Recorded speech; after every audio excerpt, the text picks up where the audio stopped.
The radio and phonograph had entered most of the American homes during the 20s. That essentially spread one of the biggest American musical movements to date. Although underappreciated today, jazz was the music to listen to when it came about. Better quality radios and phonographs, along with events like the prohibition of liquor, increase in the number of speakeasies and prominent changes in the music industry, contributed to the popularity of jazz music in many ways. The beginning of jazz. The origins can be traced back to the 19th century, when African American musicians started experimenting with European musical instruments in their own distinct style. Jazz originated from New Orleans in the 1900s, and soon disseminated to Chicago, New York and Kansas City. The 1920s were the most glorious years for this genre of music. The decade also witnessed the rise of many independent indie record companies. The indie companies started recording with jazz groups, which helped the genre reach wider masses, and led to its popularity during that decade. Jazz dance form was also developed during this period. Jazz bands began to mushroom all around the United States, and became very popular with the middle and upper class Americans, despite racism being prevalent during that period. There were skeptics who considered jazz music and its respective artists to be some sort of a threat, because jazz was very different from everything that they had heard till then. It reflected the drastic alternate changes taking place in society, where African Americans were more powerful, women voted, and people had surplus time to perform, listen, and experiment with music. The Harlem Renaissance and the jazz era was majorly influenced by the African Americans, and the genre undoubtedly helped these people get acceptance in society through their talent. This era also reflected an eclectic mix of jazz, fashion and movies, all in coordinates with each other. Famous jazz musicians. The roaring single '20s featured some of the most famous jazz musicians like Kid Ory, King Oliver, Louis Armstrong, Jelly Roll Morton, Paul Whiteman and Duke Ellington. These artists were some of the most popular ones around. The actual list of great 1920s single jazz musicians is incredibly long. Most of the recognized musicians played in famous bands like the King Oliver's Creole Jazz Band, instead of going solo.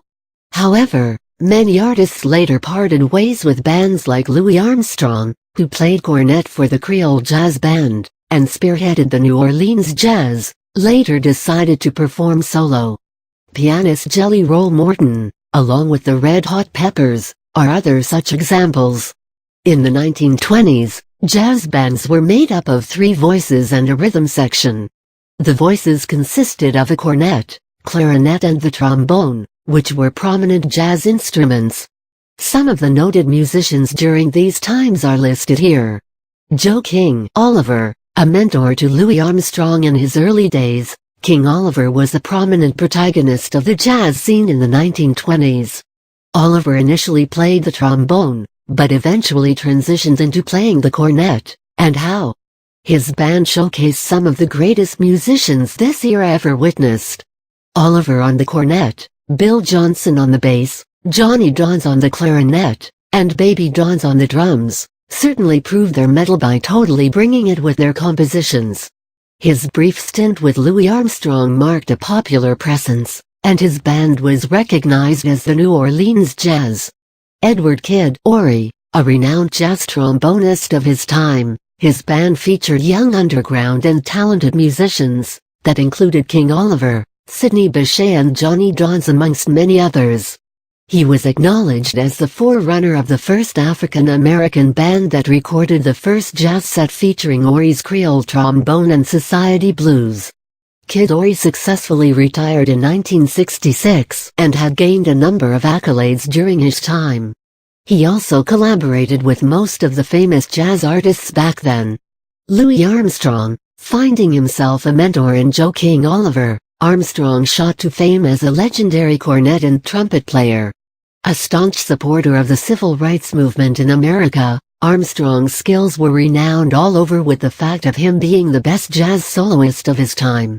His wife, Lil Hardin, also a famous jazz pianist, urged him to join Fletcher Henderson, who ran the show at that time in major dance balls across New York, and had collaborated with the likes of Don Redman and Benny Carter. A pioneer in scat singing includes vocal concoctions with random words. Louis Armstrong sat behind a legacy and was duly recognized for it.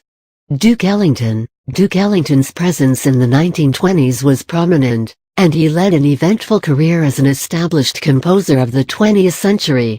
His band, the Washingtonians, were regular performers at Club Hollywood, which later changed to Club Kentucky, and the venue was a host for jazz lovers and the swing scene. The band's performance of their famous Jungle Nights show was acknowledged well, and the band escalated to a permanent venue at the Cotton Club, a major place for jazz performances. Jazz fans from all over flocked to Ellington's performances in huge numbers, and he gained popular recognition for his compositions that came through the years ahead. Bix Beiderbecke was a pioneer in bringing about the jazz ballad genre, and his takes on Singin' the Blues and I'm Coming Virginia were received well all over. He recorded his first song with the Wolverines in 1924, and went on to join and tour widely with Frankie Trumbauer. Both later joined Gene Goldkit Orchestra in 1926. The duo also went ahead to join the Paul Whiteman Orchestra in New York. Beiderbecke's performance on radio broadcasts got him recognition nationally.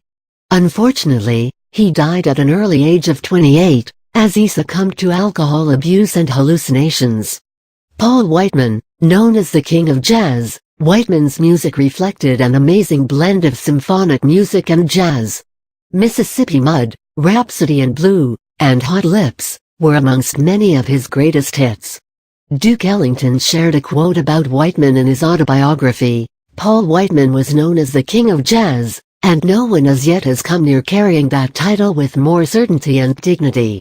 Whiteman, also, often showcased budding artists that included the likes of Al Rinker, Johnny Mercer, Bing Crosby, Ramona Davies and Mildred Bailey, amongst many others.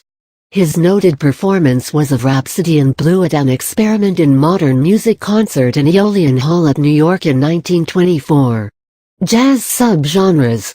In the early 20th century, musicians conceived a variety of subgenres through jazz.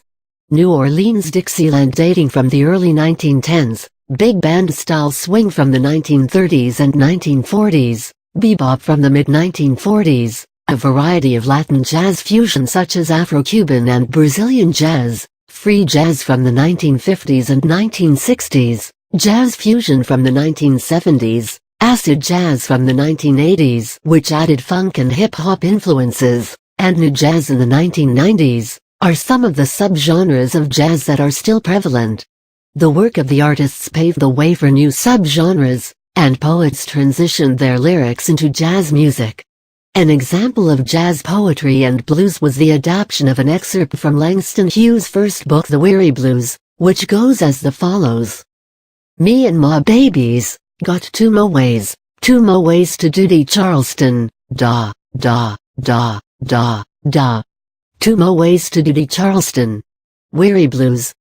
Some popular subgenres revolving around this time were third stream. The term was dubbed by Gunther Schuller in a lecture at Brandeis University.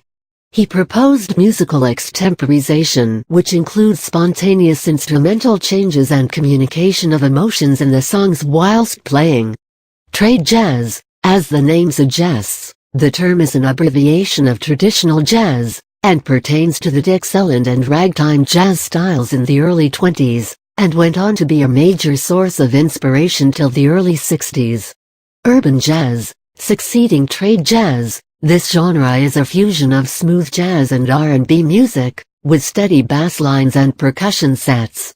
Vocal jazz, instrumental tunes combined with a smooth flow of vocals with unique styles of different artists, and also scat singing, the composition which includes meaningless and nonsensical syllables, and random words tuned into the rhythm produced by the instruments. West Coast gypsy jazz, inspired by Django Reinhardt, this genre is a prototype of jazz music with dark musical scales which reflected gypsy elements.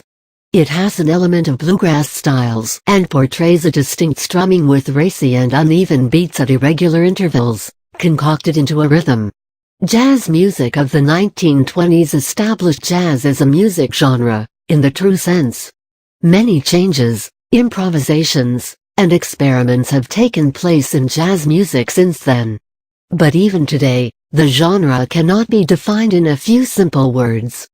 Paul Whiteman, the king of jazz, described it as the folk music of the machine age. Personally, I feel jazz is the music that flows from the heart and appeals to the soul. The modern-day jazz scene has come a long way, and has been shaped with many artists like Norah Jones, Eddie Palmieri Salsa Orchestra, the Soul Rebels, Ramsey Lewis Electric Band, Chico Trujillo, and many others. Montreal, today, is most popular for jazz music, and also hosts jazz festivals throughout the year, and is a platform for underground artists too.